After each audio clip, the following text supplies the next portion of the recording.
Vamos a continuar con nuestro estudio de la primera de Timoteo, por favor. Y vamos a ver las instrucciones específicas de Pablo para Timoteo. Y vamos a nuestro bosquejo nuevamente. Y vamos a ver que la primera carta de Timoteo, básicamente Pablo nos está enseñando a través de esta carta cómo debemos de conducirnos en la casa de Dios. Quiere decir en la familia de Dios, en el cuerpo de Cristo que es la iglesia.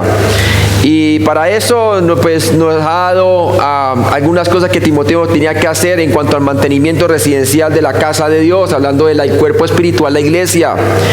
Y para eso vamos a ver la razón para la escritura de la primera Timoteo, primera Timoteo 1, del 1 al 11, es lo que estamos viendo, ya la introducción acerca de Pablo y de Timoteo, vimos ya lo que era su trasfondo de cada uno de ellos, de dónde vinieron, porque Pablo era apóstol y también Timoteo como su hijo espiritual. Y entonces, hermanos, vemos aquí que el capítulo 1 básicamente nos muestra la iglesia y su mensaje, ¿verdad? Nos muestra cómo batalló Pablo por la fe en Jesucristo, por medio de la gracia. Ahora lo mismo debía hacer ¿quién? Timoteo, ¿verdad? Batallando por la gracia. Y este capítulo 1 básicamente usted lo puede dividir en tres partes. La primera, la razón para la escritura, enseñar la sana doctrina, un encargo de corregir. Y eso es lo que vamos a ver en 1 Timoteo 1, del 1 al 11. Yo voy a ver los primeros 7 versículos. Luego la segunda parte que usted puede ver del capítulo 1 es gracia para la batalla, proclamar el evangelio. 1 Timoteo 1, del 12 al 17. Y luego disciplinando los errores, defender la fe. Y lo vemos en 1 Timoteo 1, del versículo 18 al 20. Entonces vamos a orar para que nosotros estudiemos esta primera parte, ¿no? Esta primera parte, batallando y corrigiendo, batallando por la gracia. Padre Celestial, gracias por este día, Señor. Gracias porque tu gracia es suficiente para nosotros, para sobrellevar toda prueba. Padre, enséñanos nosotros también cómo corregir la iglesia de Dios, Señor, en cuanto a las doctrinas, en cuanto a los errores. Y ayúdanos a entender este capítulo 1, Señor, de cómo la gracia es tan importante, el mensaje de la doctrina de Cristo, Señor, es tan importante de preservarlo. Y aquí Pablo le encomienda a Timoteo realmente básicamente le encomienda que haga estos arreglos, estos ajustes allí en cuanto a la doctrina, Señor, y la falsa enseñanza. Te pido, Padre, que tú nos ayudes por medio del auxilio de tu Espíritu Santo y ayúdanos a que la iglesia pueda oír lo que el Espíritu quiere decir a ella en este momento con la exhortación de la carta de 1 Timoteo. En Cristo Jesús te lo pedimos. Amén. Entonces vamos a ir batallando por la gracia y vamos a ver aquí que Pablo básicamente nos enseña a batallar por la sana doctrina. ¿Y qué le está diciendo entonces básicamente a Timoteo? Le está diciendo que sea hombre fiel. Sé fiel, ¿verdad? Sé fiel. Y eso es lo que nosotros tenemos que ser consistentes, y para ser fiel tenemos que batallar por la gracia de Dios. Amén. Y eso es lo que vamos a estar viendo aquí. Usted se ha encontrado, hermanos, en algunas circunstancias en donde como pastor, como ministro, como misionero, como evangelista, se ha encontrado en una situación en donde se desanima, en donde está enfermo, en donde se encuentran situaciones adversas. Quizás es una ciudad en donde se ha propagado el paganismo de una manera rampante, como bueno, hoy en día casi en todo el mundo, ¿verdad? Y es muy fácil desanimarse, pero quiero decirle que ese fue el caso de Timoteo y se puede relacionar mucho a nuestra época, ¿no? Y vamos a ver en Timoteo 1, del versículo 3 al 11, vamos a ver un encargo de corregir. Pablo le da un encargo de corregir. ¿A cuánto les gusta corregir a las personas? Esto es algo que realmente en las iglesias de hoy en día no se ve. se ve que en lugar de los pastores corregir a las personas, prefiere más bien quedarse callado, comprometer, y en lugar de ser siervos de Cristo, se vuelven siervos de los hombres, esclavos de los hombres, ¿verdad? Y de hace rato dejan de ser siervos de Cristo, quedan descalificados, como dice básicamente en Gálatas, ¿verdad? Gálatas 1, ¿verdad? Que si soy siervo de los hombres, ya dejo de ser siervo de Cristo. Y comienzan a predicar otro evangelio diferente, y comenzamos a comprometer la palabra de Dios, y comenzamos a ver cómo las personas son toleradas a decir lo que ellos quieran, ¿no? Porque los intereses son otros y no la gracia de Dios, el evangelio de Cristo. Entonces él le da un encargo a corregir, ¿cierto? Y vemos que Timoteo, como compañero fiel de Pablo, era un hombre que tenía dones espirituales especiales, pero más sin embargo usted lo ve a él que tenía una batalla, así como todos nosotros tenemos batalla en el ministerio, todos los pastores, ¿cierto? Y esa batalla básicamente la ve usted que él tenía problemas físicos. ¿Cuántos de aquí tienen problemas de salud como pastores? Levante la mano. ¿Algún problema que ha tenido? Amén, ¿verdad? Bueno, no estamos ausentes de eso, ¿verdad? Y vemos que también Timoteo pasó por allí. ¿Se acuerda que allí en 1 Timoteo 5:23, por favor, si puede leernos un poquito? 1 Timoteo 5:23. Ya no bebas agua, sino usa de un poco de vino por causa de tu estómago y de tus frecuentes enfermedades. Entonces imagínense el reto que tenía él, tenía su enfermedad, ¿verdad? Y ya Pablo le dice que tome un poquito de vino, un poquito, ¿no? Entonces vemos claramente que el vino se emborrachaba, ¿no, hermanos? Pero era para el estómago. Entonces tenía problemas físicos él, ¿verdad? Y también tenía temporada de desaliento. ¿Cuántos de ustedes se han desalentado en el ministerio a veces, verdad? Se sienten desanimados. Pasa, ¿verdad? Pasa. ¿Y por qué se sentía desanimado? Porque habían personas en la iglesia de Éfeso que no respetaban su ministerio como siervo de Dios. Y lo vemos en 1 Timoteo 4:12. 1 Timoteo 4:12. Ninguno tenga en poco tu juventud, sino sé ejemplo de los creyentes en palabra, conducta, amor, espíritu, fe y pureza. Estaban teniendo de menos su ministerio, ¿verdad? Y así se puede sentir cualquier pastor, misionero, evangelista, ¿verdad? Entonces, aquí vemos un hombre que está realmente oprimido por las circunstancias y necesitaba verdaderamente de la gracia de Dios, amén, para ser fortalecido y poder corregir a las personas. Entonces, él tenía un encargo a corregir. 1 Timoteo 1, del 3 al 4, ¿puede leer? Como te rogué que quedases en Éfeso cuando fui a Macedonia, para que mandases a algunos que no enseñen diferente doctrina, ni presten atención a fábulas y genealogías interminables, que acarrean disputas más bien que edificación de Dios, que es por fe. Así te encargo ahora. Entonces vemos claramente que ahora Pablo le está encargando esto de corregir a las personas, ¿verdad? Porque tenemos que tener en cuenta que aquí vemos las instrucciones de Pablo para Timoteo con respecto a los falsos maestros en la iglesia. Él tenía, acuérdense que la iglesia en Éfeso había una gran presencia gentil, y todos estos gentiles que se habían convertido a Cristo venían de la adoración pagana, de la mitología griega en cuanto a la adoración a Diana y todas estas cosas, ¿no?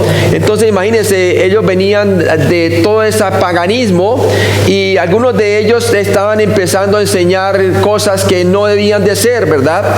Y entonces él tenía que venir a corregir. Y por otro lado tenía una presencia judía, y esa presencia judía también tenía sus mitologías, y también tenía sus tradiciones, y también genealogías, ¿verdad?, que eran interminables. Y entonces vamos a ver algunas de ellas, pero vamos a ver alguna foto. Por lo menos usted puede ver aquí el templo de la diosa Diana en Éfeso, ¿verdad? Y era una diosa que adoraban allí en la imagen del templo, y allí dentro del templo esa imagen tenía como una estatura de 2 metros, y esa era una de las grandes maravillas de las 7 maravillas del mundo antiguo, ¿cierto? Tenía una cantidad de columnas, y básicamente tenía la estatua de la diosa Diana allí, y tenía una cantidad de esclavas que le servían constantemente, y obviamente estaba en relación con la sexualidad. Ella era considerada entonces como una diosa romana, y también su equivalente en el imperio griego se llamaba Artemisa, ¿verdad? Y que era la patrona del instinto sexual. Imagínense cómo era eso de bien pagano, ¿verdad? Artemisa, la diosa de la fertilidad, la caza y de la guerra. En la mitología griega se decía que era hija de Zeus y hermana gemela de Apolo. Es una de las 12 grandes divinidades de la mitología olímpica, ¿verdad? Entonces imagínense, tenía que combatir con todo ese tipo de mitologías y leyendas y trasfondo que venían los nuevos creyentes a Jesucristo, ¿verdad? Entonces usted ve que hay una batalla espiritual allí por eso, ¿no? Ahora, vamos a ver que en 1 Timoteo 1, del 3 al 20, vemos batallando por la gracia, y vemos allí que el cargo que le da para corregir a él, lo vemos en el versículo 3, dice allí: como te rogué que te quedases en Éfesos cuando fui a Macedonia, puesto que Pablo era un apóstol y también el padre espiritual de Timoteo tenía autoridad dada por Dios tanto en la iglesia como sobre Timoteo. 1 Corintios 4, por favor, le puede leer el versículo 14 al 19.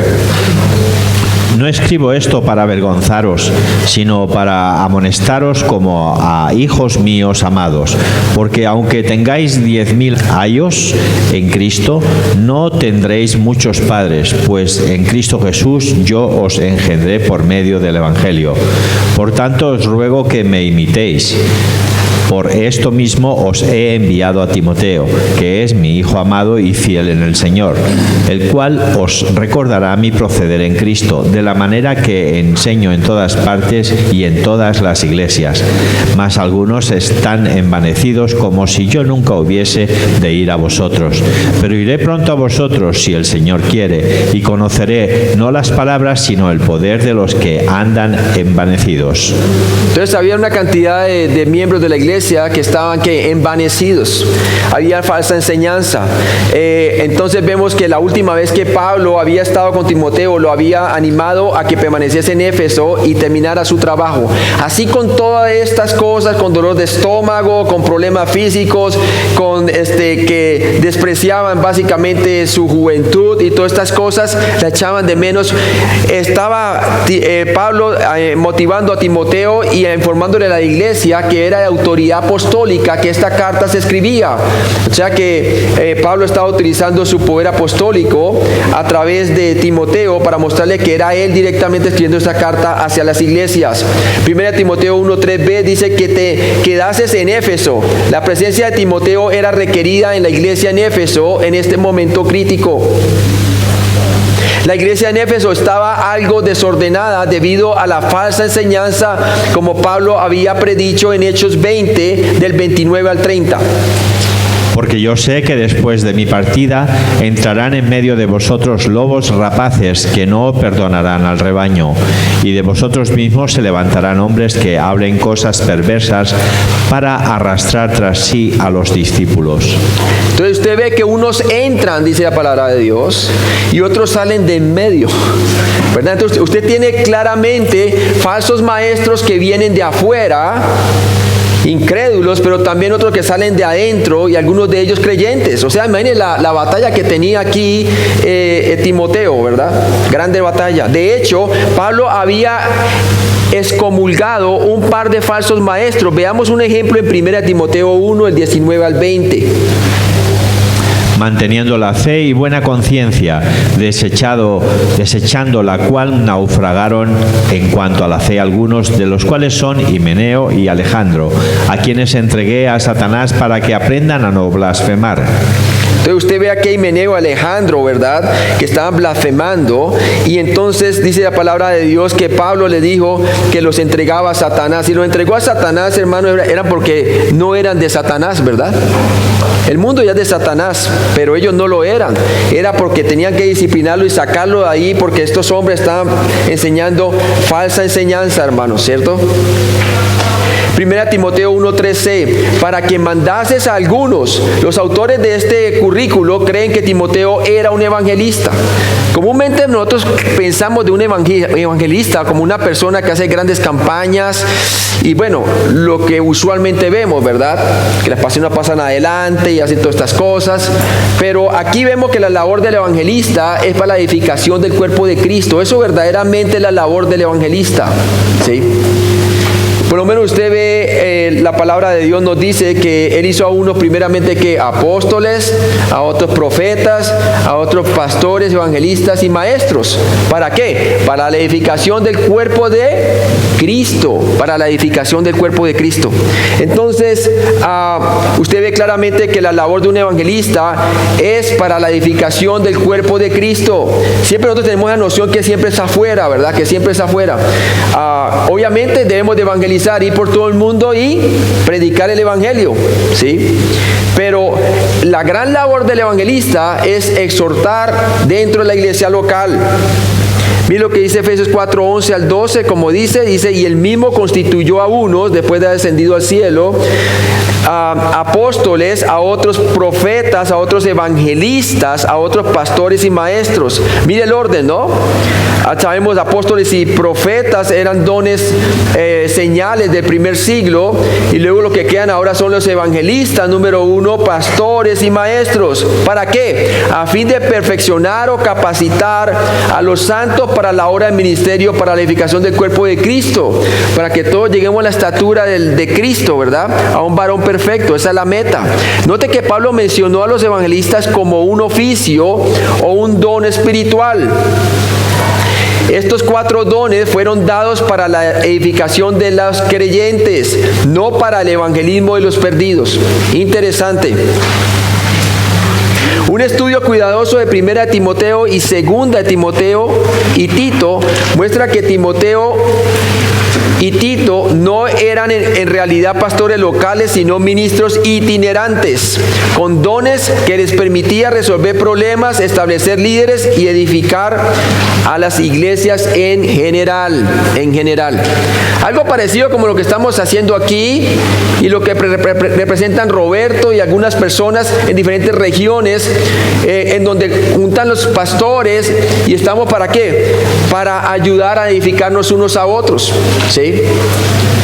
También nosotros venimos hasta acá y venimos para establecerlos, para ayudarles. Entonces, así era más o menos el ministerio de ¿quién? De 1 Timoteo, 2 Timoteo y Tito, como nos muestra la palabra de Dios, el ministerio de Timoteo y de Tito. En 2 Timoteo 4:5 vemos que Pablo dijo a Timoteo: pero tú sé sobrio en todo, soporta las aflicciones. Y ya sabemos qué aflicciones estaba: de enfermedad, aflicciones de gente que se le oponía, que lo echaban de menos su ministerio, y fuera de eso, la opresión pagana de la adoración a la diosa Diana y el templo y todo el paganismo que había alrededor. Más, vamos a ver más adelante algunas persuasiones genealógicas que venían quizás de los judíos, ¿verdad? Entonces vemos claramente que el ministerio de Timoteo era el de un evangelista, porque dice allí: pero tú sé sobrio en todo, soporta las aflicciones, haz obra de evangelista, cumple tu ministerio. Entonces, hermanos, el ministerio de cada quien en la iglesia también es el de exhortar como evangelista para corregir. Más a menudo hoy en día el oficio de evangelista se define como una persona que evangeliza a los perdidos, como ejemplo Billy Graham y Luis Palau, ¿verdad? El problema con este punto de vista es que nunca vemos a Timoteo involucrado en cruzadas o grandes eventos evangelísticos. Sí vemos a Timoteo fortaleciendo iglesias y ministrando ¿a quién? A ministros, a ministros. Esa es la labor de un evangelista. En el ministerio de Pablo, el empleo evangelistas como Timoteo para ayudar a cerrar la brecha entre la plantación inicial de las iglesias y el establecimiento de líderes locales. Los siguientes son ejemplos de personas que Pablo parecía haber empleado en este rol.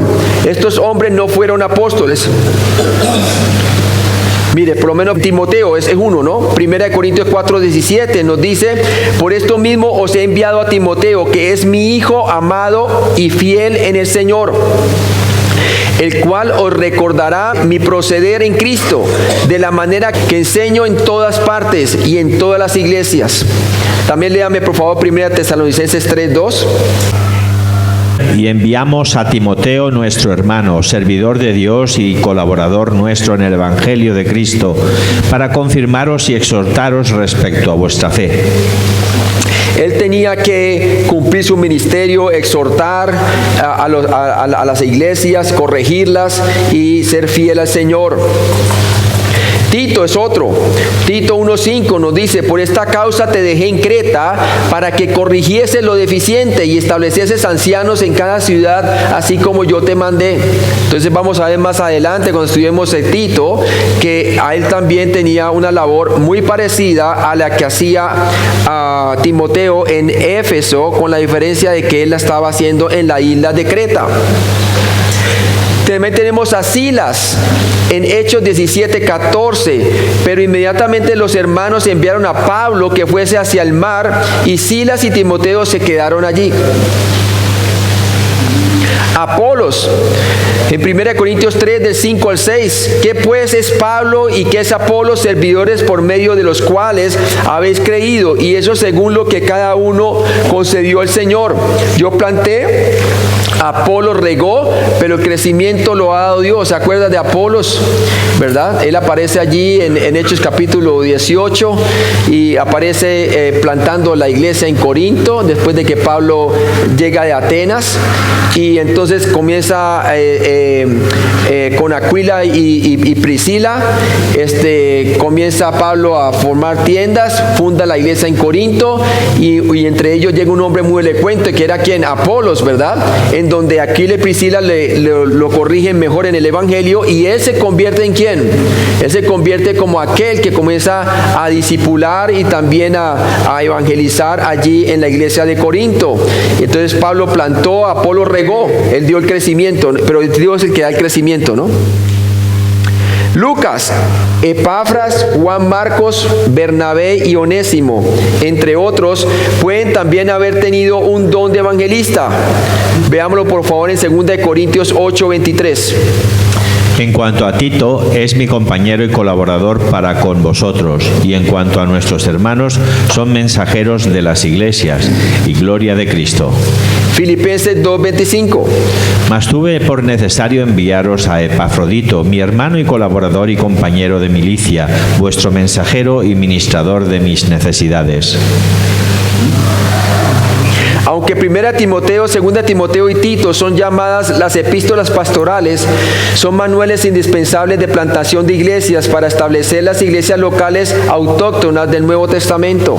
¿Sí? Entonces, ellos estaban para establecer las iglesias, nombrar ancianos, nombrar el liderazgo y poner las cosas en orden. Esa era la función de Timoteo, sobre todo en su primera carta y segunda carta.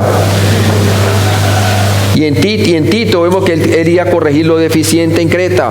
Ahora veamos en 1 Timoteo 1:3d, dice: para que mandases a algunos. El tiempo del verbo mandar significa que Timoteo debía ordenar inmediatamente a estos hombres que dejaran de enseñar estas falsas doctrinas, ¿verdad? 2 Timoteo 4, del 1 al 5. Te encarezco delante de Dios y del Señor Jesucristo, que juzgará a vivos y a los muertos en su manifestación y en su reino, que prediques la palabra, que instes a tiempo y fuera de tiempo, redarguye, reprende, exhorta con toda paciencia y doctrina, porque vendrá tiempo cuando no sufrirán la sana doctrina, sino que teniendo comezón de oír, se amontonarán maestros conforme a sus propias concupiscencias, y apartarán de la verdad el oído y se volverán a las fábulas. Pero tú sé sobrio en todo, soporta las aflicciones, haz obra de evangelista, cumple tu ministerio. Entonces vemos claramente ahí la obra evangelista. Exhorta, reprende con todo aquel. con todo el poder de la gracia de Dios, ¿verdad? Porque eso es lo que debía hacer él ahí, corregir todo esto que se estaba haciendo, ¿no? Reprenderlos a ellos. Entonces, más adelante vamos a ver cuáles de estas fábulas se estaban metiendo allí, porque la gente tiene comezón de oír, y eso no es nuevo, hermano, eso está ocurriendo hoy en día también, ¿verdad? En los últimos tiempos, algunos apostatarán de la fe, ¿cierto? ¿Y qué van a hacer? Van a escuchar doctrinas de demonios, ¿verdad?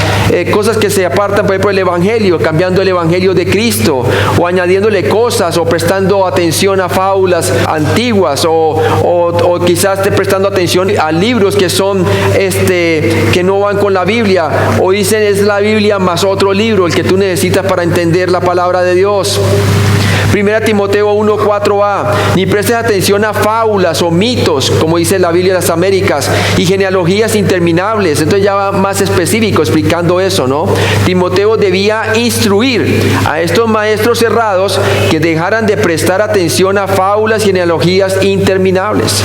Instruir es más que enseñar, es reprender, es corregir, ¿cierto? Entonces vemos muy bien que había unas fábulas o mitologías que se estaban metiendo dentro de la iglesia y genealogías interminables. Prestar atención se usó para un término náutico para establecer un curso. Estos maestros no debían navegar hacia fábulas y genealogías interminables y definitivamente no enseñarlas. Más adelante en este capítulo, Pablo usó la terminología náutica para describir el fin espiritual de los falsos maestros cuando dijo, desechando la cual naufragaron en cuanto a la fe que algunos, ¿verdad? Aquí utiliza el término náutico porque se estaban desviando, ¿verdad? Muy parecido a lo que está pasando a los hebreos, ¿verdad? Vamos un momentico a Hebreos capítulo 2, por favor. Hebreos capítulo 2.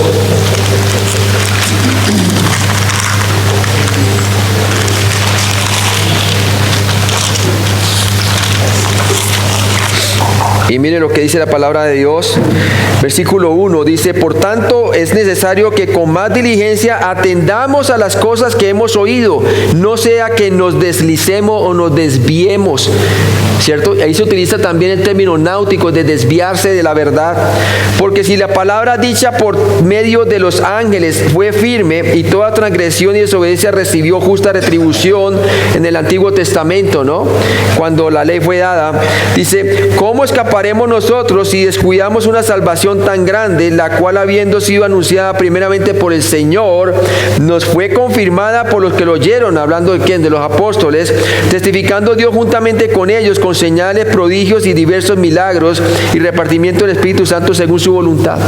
Entonces, así como se estaban desviando los hebreos, ¿verdad?, en medio de la persecución, lo mismo estaba pasando aquí en la primera Timoteo, pero en lugar de ser por la persecución, era por las falsas doctrinas, por la falsa enseñanza, por doctrinas extrañas, ¿verdad?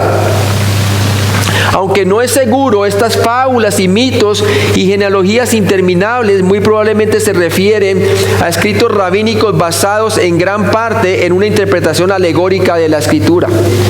Por lo menos usted puede ver lo que es el Talmud, ¿cierto? La literatura rabínica, discusiones rabínicas interminables sobre leyes judías, tradiciones, dichos, parábolas, historias y leyendas. Eso es el Talmud. El Talmud era como la tradición que traían desde tiempos pasados, ¿cierto? Aún desde la deportación babilónica comenzaron a tener esa tradición oral que luego se formó siendo el Talmud, que eran comentarios y cosas que se salían verdaderamente de lo que Dios había dicho. Como dice la palabra de Dios, le decía Jesús a los fariseos, que vosotros invalidáis la palabra de Dios con vuestras tradiciones, ¿sí? Entonces vemos muy claramente que muchas de estas tradiciones tienen mucha alegoría, ¿cierto? Y sabemos que el método alegórico de interpretación de las Escrituras espiritualiza muchos pasajes de la Biblia, ¿verdad? Y eso está mal, porque eso está metiendo lo que es básicamente básicamente mitología griega o pensamiento filosófico también, y vemos que eso se dio antes, por lo menos usted ve en los esenios, cuando usted ve los rollos del Mar Muerto. Por un lado son una evidencia de que Dios ha preservado su palabra, ¿verdad? Pero cuando usted lee los comentarios que están en las márgenes de los esenios, de la secta de los esenios, que vivieron más o menos entre el año 200 antes de Cristo al año 100 después de Cristo. Estos esenios guardaban las escrituras, pero esas cosas que como ellos interpretaban y cómo ellos agregaban y cómo ellos quitaban y cómo vivían también, ¿verdad? Vivían escondidos, demostraba claramente que tenían mucha mitología, tenían mucha tradición, y fuera de eso tenía mucha interpretación alegórica de las escrituras. ¿Y qué pasó? Después del sistema alegórico se llegó a desarrollar en Alejandría, Egipto, el sistema alegórico. ¿Y sabe qué se desarrolló en Alejandría, Egipto? Posteriormente, lo que llama el gnosticismo, en donde se exalta al intérprete por encima del texto. ¿Sí?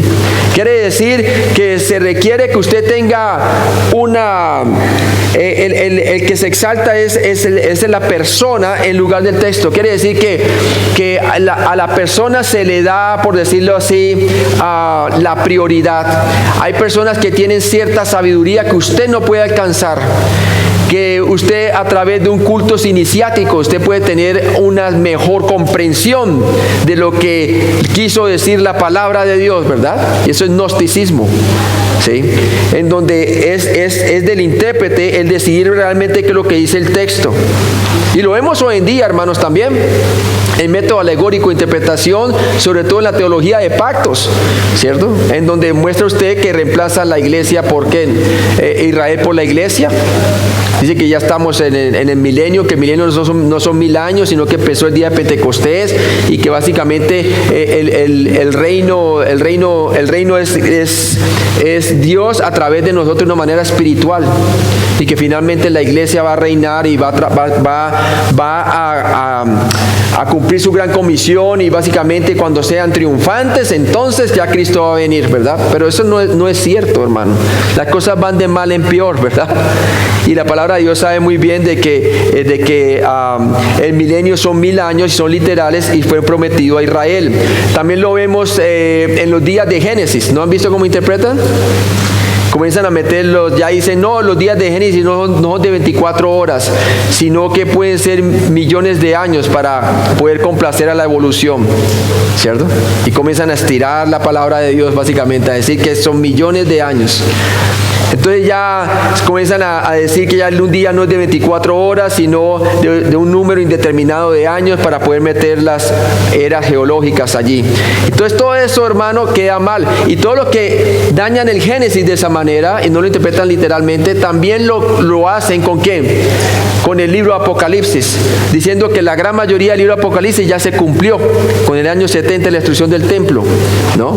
Y diciendo que Nerón es el anticristo y todo esto. Entonces comienzan a espiritualizar cosas y comienzan a malinterpretar la palabra de Dios. También usted lo ve, estas fábulas y todas estas cosas, con los libros apócrifos del Antiguo Testamento, los cuales se desarrollaron durante la época de los griegos, ¿verdad? En donde todas estas filosofías y todo eso se combinaron y se encontraron los libros apócrifos, que no son escritura en realidad, pero vemos que la Iglesia Católica los incorporó, y es más, la doctrina del purgatorio la sacan de allí, ¿sí? De los apócrifos. Entonces usted ve, por ejemplo, la didáctica, tiene los libros históricos de los apócrifos, los místicos, el libro de los jubileos, el martirio de Isaías, imagínense, Tobías, Judith, adiciones a Esther, cánticos de los 3 jóvenes, historia de Bel y el dragón, pura mitología ¿qué? Griega, ¿cierto? También usted tiene allí que oración de Manasés, Y también tiene usted los libros poéticos, los Salmos de Salomón, Salmo 151. También tiene adiciones del libro de Daniel y así sucesivamente, ¿no? Así como puede ver usted en la lista. Y también tiene libros apocalípticos. ¿No ha visto que muchas personas hablan hoy en día de qué? Del libro de Enoc, ¿verdad? Y sabemos que hay algunas verdades del libro de Enoc, pero vemos que hay unas cosas totalmente distorsionadas. Y sabemos que la que dice que es verdad está en el Nuevo Testamento, ¿verdad? Está una citación de ese libro, pero esos libros no son inspirados por Dios. También habla de la asunción de Moisés, imagínense, ¿no? Las dos de Esdras también, ¿no? El segundo libro de Enoc y el primero también, o sea, y los oráculos de Sibilianos, oráculos, ¿sí? Entonces, usted ve cómo todo esto se lleva. También los macabeos, que escribieron también durante la época de Grecia, ¿verdad? Del Imperio Greco. Y así sucesivamente usted ve Baruch, Eclesiásticos y Sabiduría de Salomón, que no va conforme a la Escritura. Entonces, todo este tipo de cosas vemos que han influenciado la iglesia y la influenciaron ahí en los días de Timoteo y también en el día de hoy, ¿sí?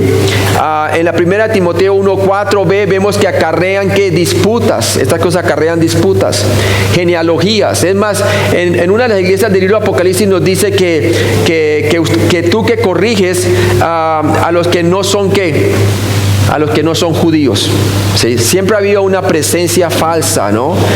Quizás estos hombres traían sus genealogías diciendo, miren, nosotros somos judíos, ¿verdad?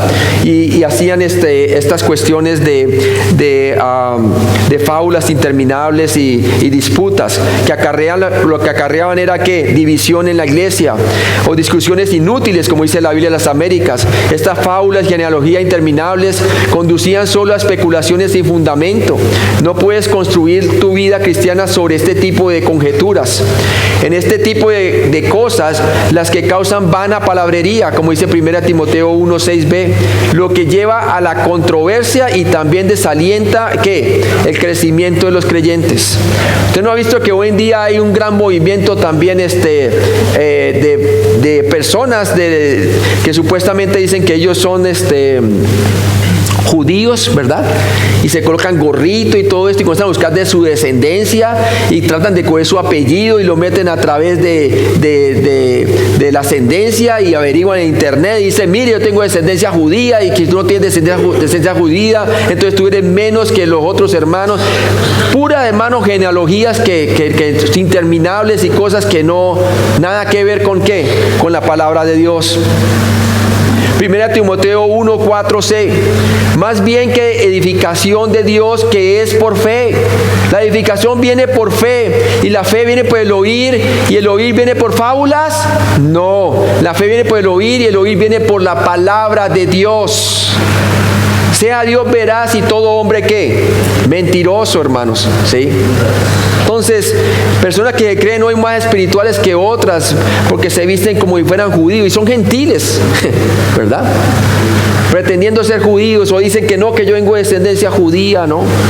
Y hablan de la Torá y la Torá y la Torá y que no diga el nombre de Jesús sino Yeshua, ¿no?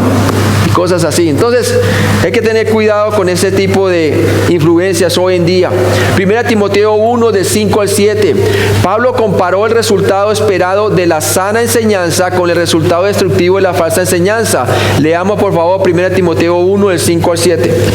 Pues el propósito de este mandamiento es el amor nacido de corazón limpio y de buena conciencia y de fe no fingida, de las cuales cosas desviándose algunos se apartaron a vana palabrería, queriendo ser doctores de la ley sin entender ni lo que hablan ni lo que afirman.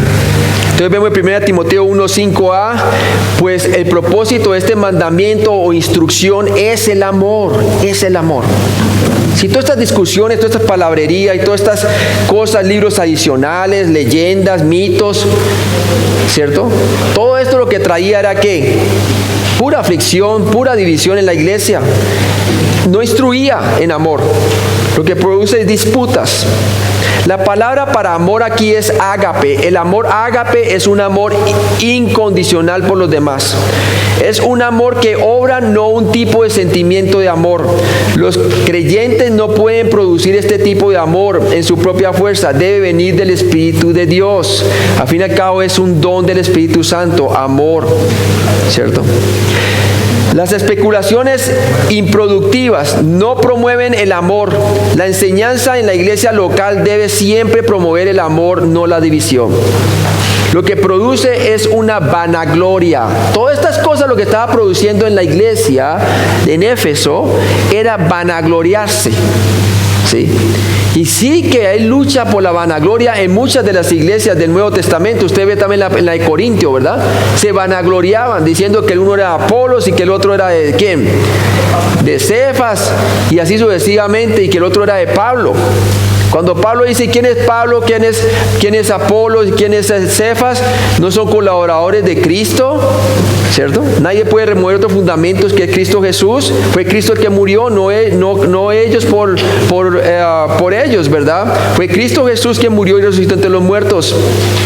Gálatas 5:6 también nos dice, porque en Cristo Jesús ni la circuncisión vale algo, ni la incircuncisión, sino la fe que obra por el amor. Y aquí Pablo hablando a los Gálatas, que habiendo empezado por la fe, ahora estaban terminando por las obras de la ley, agregándole al evangelio ¿qué? Obras. Circuncisión, guardándole que tenía que guardar también la ley para ser salvo. Y hoy en día no es así, hermano, con el falso evangelio. Que tiene que pasar adelante, que tiene que levantar la mano, que tiene que hacer la oración del pecador, que tienes que rendirte, que tienes que dar una vuelta en U. ¿Qué no tienen que hacer las personas? ¿Sí? Y ninguna de esas cosas es el evangelio de Cristo.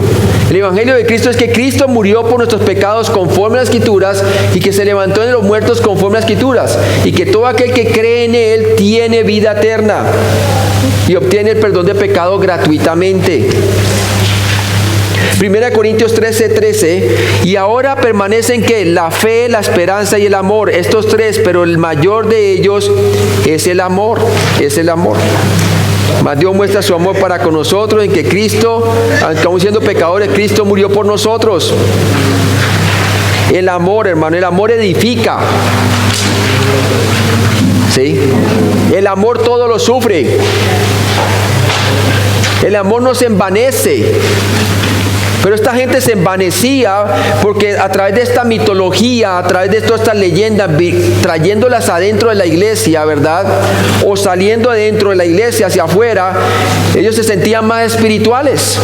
Y quizás los de los otros también, trayendo todas estas genealogías, decían que ellos tenían un pedigrí mejor que los demás. Por favor, si puede leer Efesios 4, del 15 al 16.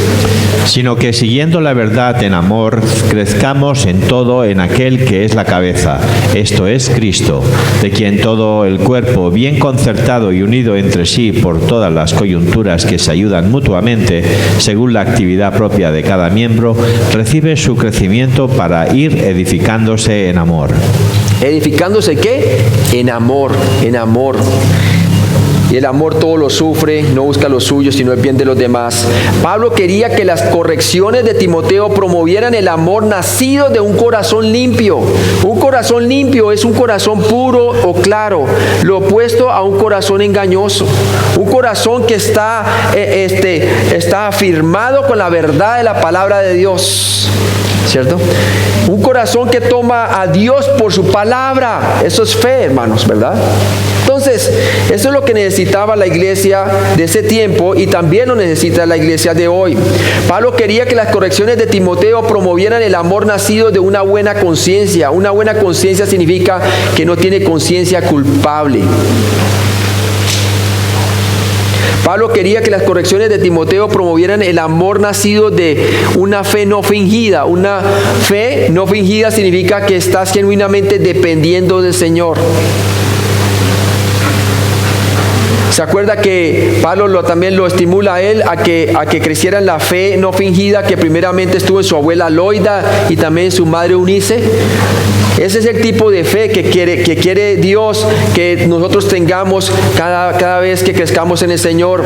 Los falsos maestros rutinariamente rechazan un corazón limpio, una buena conciencia y una fe no fingida.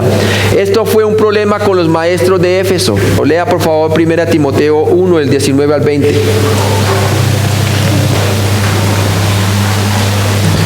Manteniendo la fe y la buena conciencia, desechando la cual naufragaron en cuanto a la fe algunos, de los cuales son Himeneo y Alejandro, a quienes entregué a Satanás para que aprendan a no blasfemar. Que habían desechado ellos la fe y la buena conciencia, man. Sí. 1 Timoteo 1:6, de los cuales cosas, desviándose algunos, se apartaron en vana palabrería, vanas discusiones.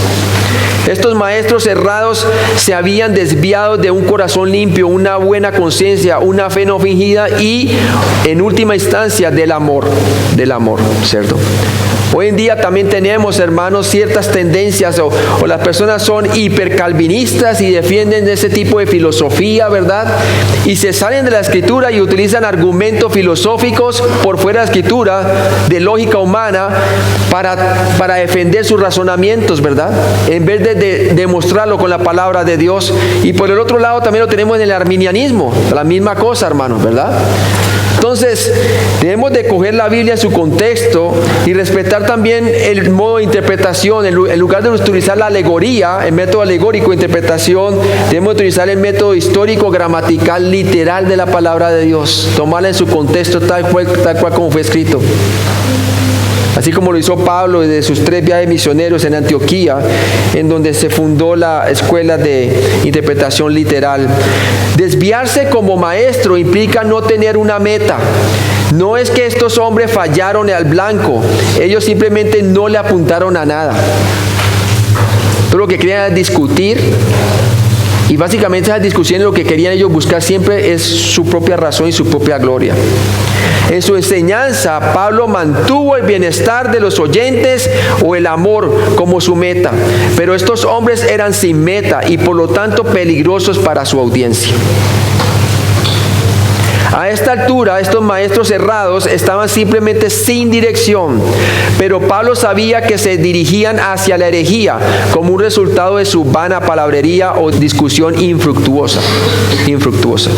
Todo lo que provocaba eso era que enemistades, contiendas, peleas. 1 Timoteo 1:7a. Nos dice la palabra de Dios, hermano, ¿lo puede leer? Queriendo ser doctores de la ley, sin entender ni lo que hablan ni lo que afirman. ¿Sin entender qué? Ni lo que hablan ni lo que afirman. Necios. Una manera en que estos maestros se involucraban en discusiones infructuosas fue queriendo ser doctores de la ley. Vanagloriarse. Buscaban más la gloria de los hombres que la gloria de Dios. La palabra queriendo implica búsqueda activa. Estos hombres deseaban fervientemente ser maestros de la ley. Esto indica que sus egos estaban envueltos en esta búsqueda. Estos maestros mezclaron la ley mosaica destinada a la nación de Israel con la enseñanza de la edad de la iglesia. Estaban mezclando la ley con la gracia. Sí. La ley con la gracia. Y lo vemos hoy en la teología de pactos. Hay mucha espiritualización de la palabra de Dios allí. El Nuevo Testamento enseña que un creyente que quiere estar bajo la ley o que quiere poner a otros creyentes bajo la ley, en realidad promueve la infructuosidad. Romanos 4:15, por favor. Pues la ley produce ira, pero donde no hay ley tampoco hay transgresión. Gálatas 3, del 12 al 13. Y la ley no es de fe, sino que dice, el que hiciere estas cosas vivirá por ellas. Cristo nos redimió de la maldición de la ley, hecho por nosotros maldición, porque está escrito, maldito todo el que es colgado en un madero. Así es, entonces vemos claramente que el fin de la ley es Cristo, pero a estos legalistas, por querer dárselas de que son más santos, ¿verdad?, llevan a estos cautivos nuevamente hacia los rudimentos de la ley mosaica.